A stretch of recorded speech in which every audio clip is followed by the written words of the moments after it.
Hello, Peter here, your Pinoy accountant, and in this video, 1701Q for the third quarter yung ipafile natin.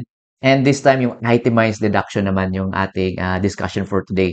So, just a quick recap lang, ano ba yung itemized deduction? So, if you're claiming itemized deduction, yung key lang dito is dapat yung expense na kiniklaim ninyo is ordinary.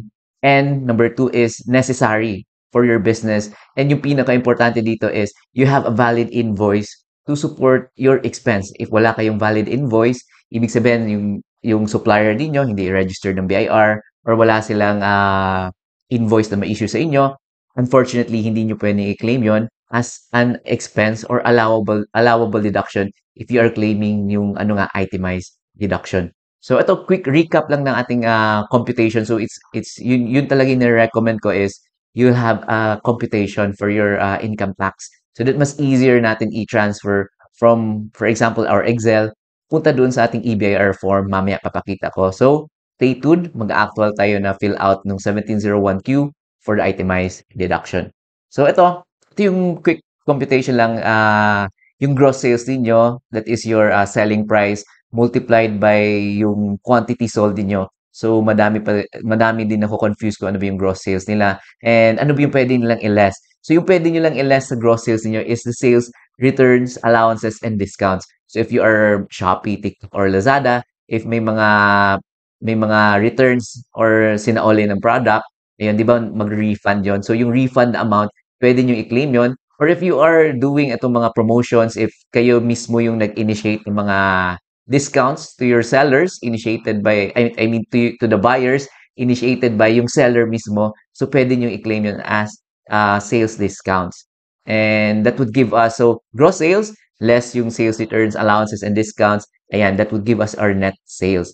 So, from the net sales, ima-minus natin yung cost of goods sold. So, ano ba yung cost of goods sold? So, a lot of you are asking, ano ba yung cost of goods sold? So, yung cost of goods sold is, it could be yung purchase price ng inyong merchandise na binebenta, or it could be yung production cost ng inventory, or ano ba yung binebenta ninyo, yung production cost na you could add yung direct materials or yung mga raw materials, ayan, direct labor, I mean, and yung mga overhead, yung ano yung mga overhead na related doon sa paggawa ng product na yon. So yung production cost or the purchase price ng inyong binebenta na merchandise inventory, if you are into buy and sell, yan yung cost of goods sold. For example, nakabenta kayo ng 100 na t-shirt. So, magkano ba yung bili ninyo, or magkano yung nabili yung inventory na yon or purchase price nun? For example, 100 yung quantity na benta ninyo multiplied by the purchase price ninyo. For example, purchase price nyo is 200. So, 100 na quantity multiplied by yung purchase price yun na 200, that would give us 20,000. So, yun yung cost of goods sold ninyo, or cost of sales, or cost of services, if service naman kayo. So, that would give us itong net sales, less the cost of goods sold, or the cost of sales or services, that would give us the gross income. And then, from there, yeah, dito na yung pinaka-important is the ano din, yung operating expenses and the allowable itemized deductions. Kasi if itemized deduction kayo, ito na yung what sets you apart from other yung regime for OSD and the 8%. So dito is itemized deduction tayo. So i-itemize nyo ano ba yung mga expenses that you will claim as yun nga ordinary necessary part of your doing of business. So here we have here an example to rental, salaries, wages, and allowances, the taxes and licenses, and the other expenses. So, i-add nyo lahat yan. That would give us yung ating allowable itemized deduction for the quarter. Again, for the quarter pala to ending September 30. So, that is July, August, and September. So, in our example, ayan, yung gross income natin is 243,000. Less natin yung ating allowable itemized deduction na 155,300. So, yung net income natin for this quarter is 87,700. And then, i-add natin yung taxable income or loss from the previous quarters. Again, that is for the first quarter and the second quarter, yung i-add natin na net income nun. That would give us the total taxable income or loss to date. So, ibig sabihin yung to date is, that is from yung tatlong quarters na. The first quarter, second quarter, and third quarter, or that would be from the months of January hanggang September na. So, yung pag-compute ng tax due, if EBIR form kayo, actually, automatic yun ang kino-compute. But for the purpose of our discussion, so that may idea din kayo paano nyo i-compute yung tax due, is we will be using itong graduated tax table. So, ito yung ating total taxable income or loss to date, 270,350. So, i-check nyo dito sa ating graduated tax table, saan ba siya nabebelong na row or range ng inyong taxable income. So, 270,350. So, dito tayo sa second na row, which is 250,000 uh, up to 400,000. So, dito tayo magbe-base. So, tax on column 1 is 0. So, ilalagay nyo dito, tax on column 1 is 0. And then, tax on excess is 15%. So, in excess, ang ibig sabihin yun? In excess ng 250,000. So, itong 270,350, ayan, i-less yung 250,000 multiplied by the 15%, that would give us itong 3,052.50. So, yung tax due niya, again, is 3,052.50. I-add yung tax on column 1 and tax on excess. So, in our example, wala tayong tax on column 1. So, tax on excess, yan na yung ating total na tax due. And again, if 1701Q, if yung centavos kasi, if 50 centavos pataas, ayan, i-round up yan. So, ito magiging 3,053. So, yan yung ating tax due for this 1701Q third quarter for the itemized deduction. So, ipakita ko lang sa inyo din yung ginawa ko is yung sa cash disbursement book ko is kinategorize ko na yung mga expenses. Ito yung mga itemized na category based ito dun sa 1701 na annual ITR, so that mas easier for you to transfer na. So mas easier. Ito kasi naka-itemize do kumbaga dun sa ating annual ITR. So ito pipiliin nyo lang ano ba yung mga applicable sa business niyo, amortization, depletion, ayan, depreciation. Ito lahat yung mga itemized na nakalagay dun sa ating annual ITR. So, sa first quarter pa lang, 1701Q, ayan, i-plot nyo na yan na ganyan so that mas easier pag annual na, mas madali natin ilipat. So, in our example, ito yung mga common rental, ayan, salaries and wages, taxes and licenses, and then we have others. Kasi ito usually, ito yung more or less common sa mga businesses is utilities, office supplies, advertising, and the repairs and maintenance. So, dun sa 1701 na annual ITR, hindi yan naka-itemize doon. So, yung ginagawa natin is nilalump na lang natin sila, yung mga other expenses, into, ayan, other expenses. So, i-add natin, if mag-fill out na kayo ng 1701 na annual ITR, maybe in our upcoming videos, or in our previous year, yung 2024, example tayo doon, you can check doon. So, ayan, other expense. So, yan yung key dito is, dapat ordinary, necessary, and may invoices kayo to support your itemized deduction. So from here, ayan, i-open na natin yung ating EBR form and ililipat na natin yung ating details dito from our Excel papunta dun sa form itself, 1701Q third quarter itemized deduction. So, open na natin yung EBR form. Again, ilagay nyo lang yung details sa profile based dun sa inyong certificate of registration. If this is your first time using itong EBIR form, so nakalagay lang lahat ng details doon sa inyong COR. So, i-check nyo lang. So, ito, pre-filled na if second time or ilang beses na kayo nakagamit. Ayan, i-enter nyo lang yung TIN number nyo and lalabas na itong taxpayers. Ito, RDO code, line of business, name, registered address, the zip code, telephone number, and the email address. So, dito na tayo sa list of BIR form.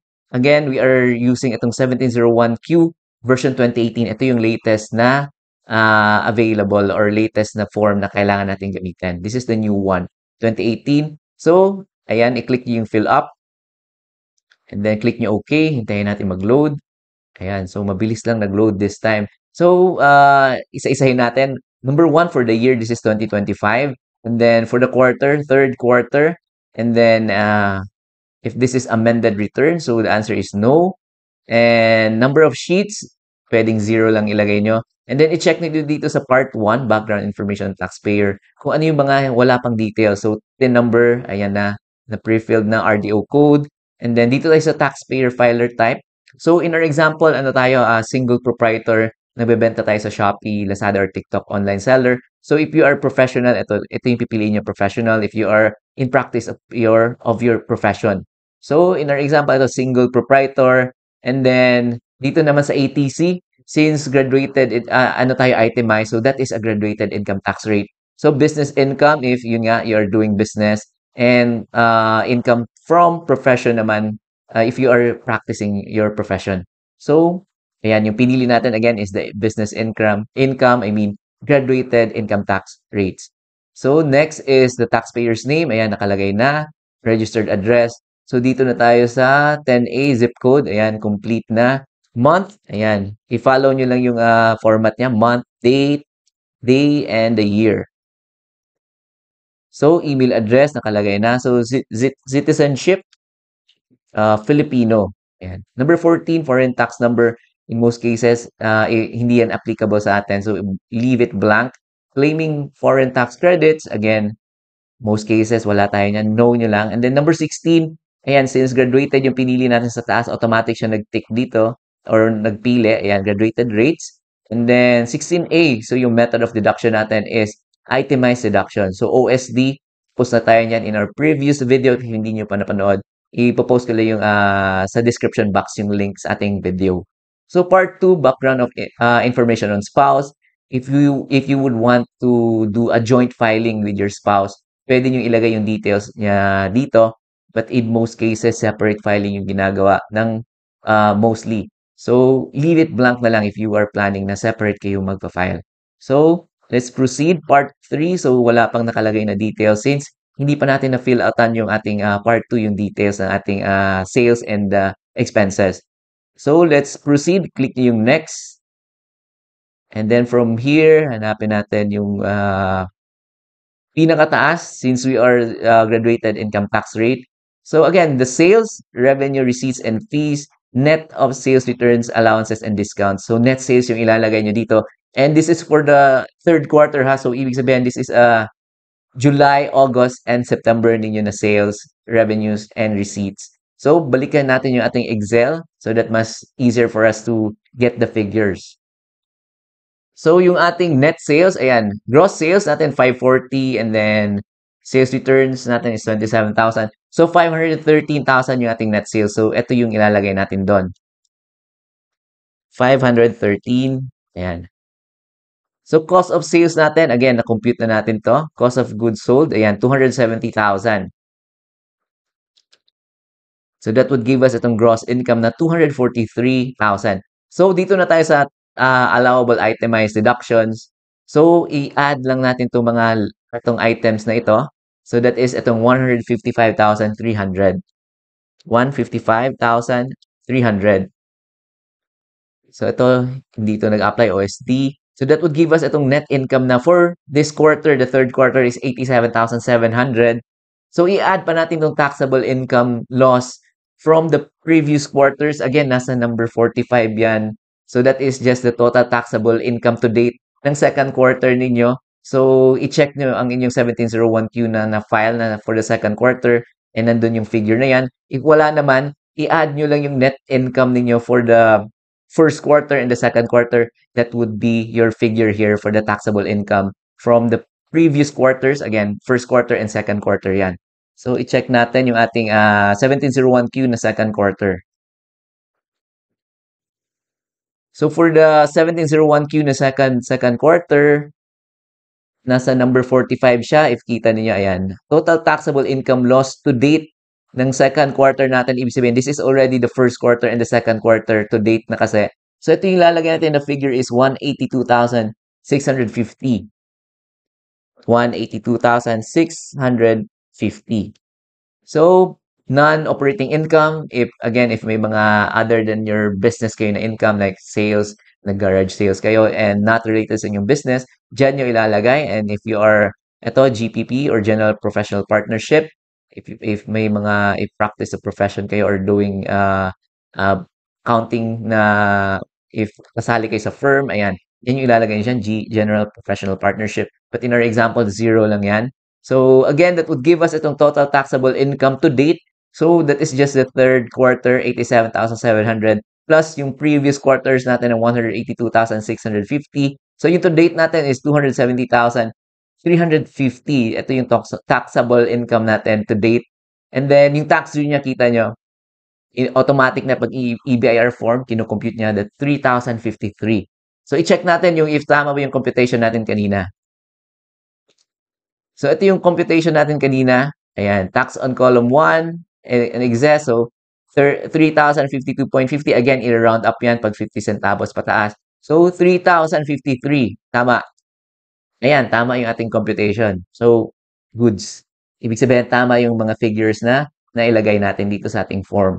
So, ito, Schedule 2, hindi ito applicable. That is for the 8%. So, dito na tayo sa tax credits and payments.